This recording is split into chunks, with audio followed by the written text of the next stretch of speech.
Bonjour à tous, cette semaine on parle de la deuxième partie de saison au théâtre de Cambrai.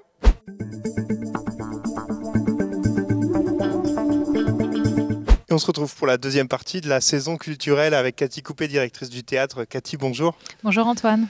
Alors, avant de rentrer dans cette deuxième partie, on va parler d'une belle action culturelle qui se tient ce soir. Donc, il faut se dépêcher de prendre ses places. Oui, absolument. Une action culturelle mise en place entre le théâtre et le conservatoire de Cambrai, pour être plus précise avec le CFMA, le Centre de formation de musique actuel, situé rue du Pan, juste en bas du théâtre. Donc, c'est une action qui est mise en place en lien avec le spectacle d'Amy Winehouse, qui est programmé le 24 janvier, qui est complet. Mais si vous n'avez pas réussi à avoir vos places sur ce spectacle, vous pouvez découvrir l'univers d'Amy Winehouse au travers d'une intervention qu'on a intitulée Les clés du spectacle. Alors qu'est-ce que c'est ? En fait, on décortique, entre guillemets, l'univers musical d'Amy Winehouse, ses influences musicales, vocales, et on va comprendre ensemble ce qui ont été les vrais succès de la chanteuse et pourquoi elle a eu cette aura incroyable. Donc c'est très intéressant, ça dure 1 heure, c'est une action qui est gratuite, ouverte à tous, pas besoin d'être musicien.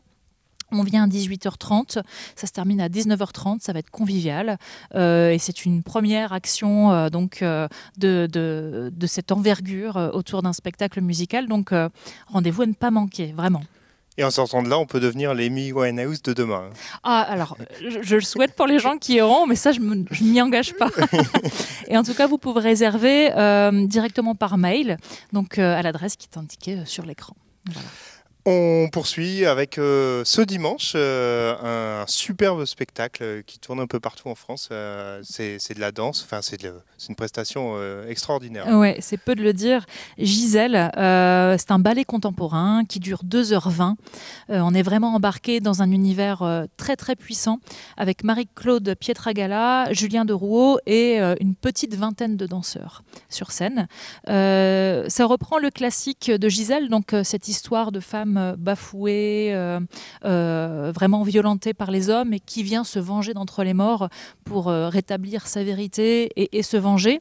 Donc c'est une œuvre, comme je viens de le dire, est très très puissante, autant par le message qu'elle véhicule, mais aussi par les chorégraphies, les costumes, la mise en lumière qui est somptueuse et la musique qui nous emporte. Donc je tiens à différencier ce spectacle de celui qu'on a reçu il me semble 2-3 ans, on avait reçu ici même Marie-Claude Pietragala, c'était un seul en scène, c'était avec la compagnie Le Théâtre du Corps, donc c'était à la fois théâtralisé, donc elle racontait sa vie et elle dansait.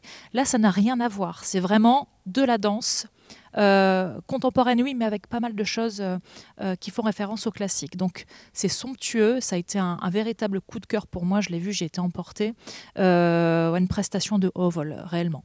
Et il y a du monde sur scène, hein, ça va partout, dans tous les sens. C'est ça, c'est exactement ça.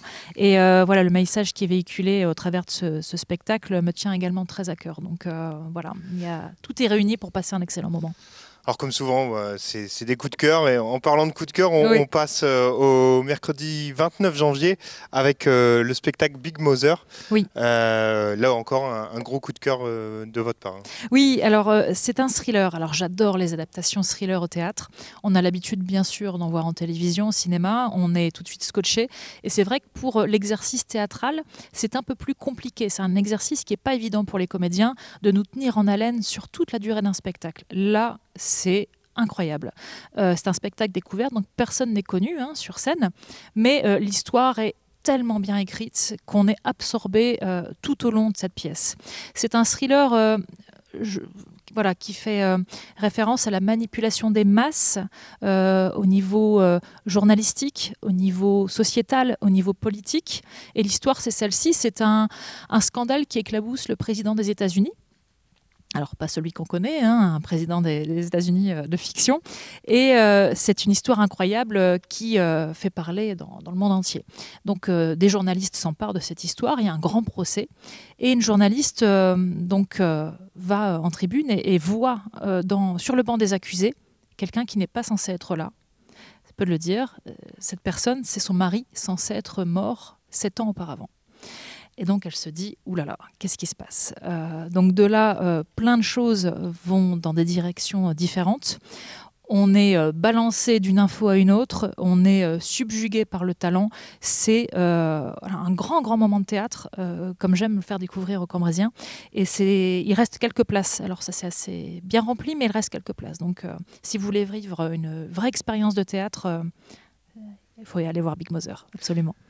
Alors, le mois de janvier se termine déjà, donc on va poursuivre sur le mois de février, mais avant de parler de la programmation du mois de février, le 1er février, un rendez-vous à ne pas manquer pour la 3e partie. Oui, un rendez-vous important, c'est l'ouverture de 3e partie de saison, à 9 h au point de vente habituel. Donc les offices de tourisme de Cambrai et Caudry, sur Internet. Alors vraiment, j'insiste sur le fait que le moyen le plus sûr et rapide d'avoir des places, surtout pour les têtes d'affiche, c'est d'aller sur Internet. Donc, connectez-vous un peu avant 9 h, remplissez votre dossier un petit peu avant pour être sûr qu'à 9h00, vous soyez prêt pour prendre les places.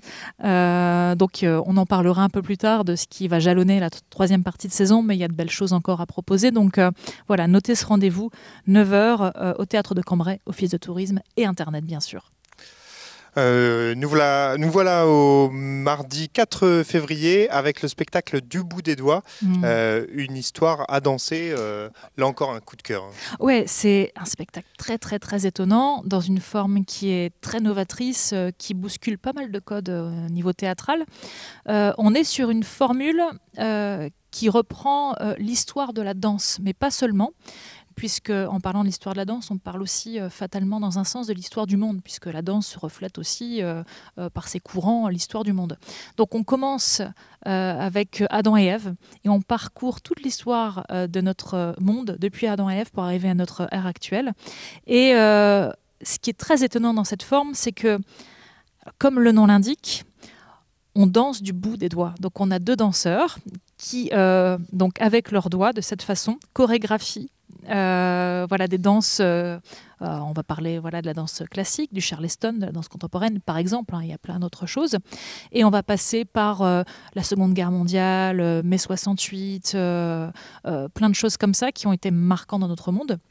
Et en fait, comment on arrive à voir ces doigts qui dansent? C'est au travers de midi-décors créés spécialement pour le spectacle, qui sont donc disposés sur scène, filmés en direct et retranscrits sur grand écran. Ça, le dernier rang verra quand même. Oui, on verra quand même au dernier rang. C'est très étonnant, on est subjugué. Enfin, moi, je trouve que c'est un tour de force artistique, vraiment. Je l'ai vu, je me suis dit, mais qu'est-ce que ça peut être génial quand même d'avoir déjà pensé à ça et de l'avoir mis en scène d'une façon aussi novatrice. C'est superbe. Ça a été récompensé dans le monde entier. Et puis, on a la chance de les avoir. Donc, c'est une forme un peu particulière. C'est un peu du théâtre d'objets, c'est un peu de la danse, c'est un peu l'histoire du monde. C'est tout ça réuni et c'est familial. Donc, on peut y aller en famille sans problème, c'est pour ça que c'est un mardi soir. On poursuit avec un artiste qui était déjà venu il y a quelques années, Richard Berry, qui propose L'audience est ouverte. Donc c'est la suite ça n'a pas trop de lien. Si, ça a un lien avec Plaidoirie. Oui. C'est le même thème, mais c'est totalement différent. Ouais, on va le dire comme ça. Voilà. C'est tout à fait ça. On avait reçu Plaidoirie, il y a... Alors, je ne suis pas très bonne dans les années, mais je crois que ça doit être il y a 4 ans, quelque chose comme ça. Ça avait vraiment marqué les esprits à l'époque, tant par la façon dont ça avait été joué que par les histoires abordées. Toujours Richard Berry... acteur incroyable qui crève l'écran au cinéma, mais qui ici crève le 4e mur et nous embarque directement. Il reprend des plaidoiries qui ont marqué l'histoire du monde, donc notamment celle de Klaus Barbie, celle de l'affaire Dreyfus, celle de l'affaire qui concerne la fin de vie, le concours d'éloquence également. Enfin voilà, 4 histoires différentes, marquantes. Et en fait, Richard Berry prend la robe d'avocat, se met dans le rôle des avocats qui ont défendu ces grandes histoires et nous embarque totalement. C'est vraiment... un spectacle étonnant, très très fort également, qui cartonne sur Paris, qui cartonne en province. Et j'insiste sur le fait que il reste des places. Ruez-vous dessus parce que qu'on aime ou pas tout ce qui touche au droit, on est de toute façon forcément touché par la façon dont il a de nous raconter ces histoires-là. Donc c'est une grande chance de l'avoir. Alors comme toujours, pour obtenir les places, les offices de tourisme de Cambrai, de Caudry, ou encore le site internet Scène Mitoyenne. Exactement, oui. Ben voilà, je pense que la deuxième partie de saison est terminée. Il y a d'autres spectacles, mais ceux-ci sont complets. Hein. Oui, alors notamment, c'est vrai qu'on n'en a pas parlé. Il y a The Amy Winehouse Band qui est complet, le Cercle des Poètes Disparus. Nous avons également Jennifer qui est complet, peut-être d'autres que j'oublie, mais en tous les cas, voilà, ceux dont on vient de parler sont encore ouverts à la vente, donc profitons. Bah parfait, Cathy. Nous, on se revoit dans quelques semaines pour parler de la troisième partie, du coup. Avec plaisir. Voilà, c'est tout pour cette semaine. On se retrouve la semaine prochaine pour un nouveau numéro.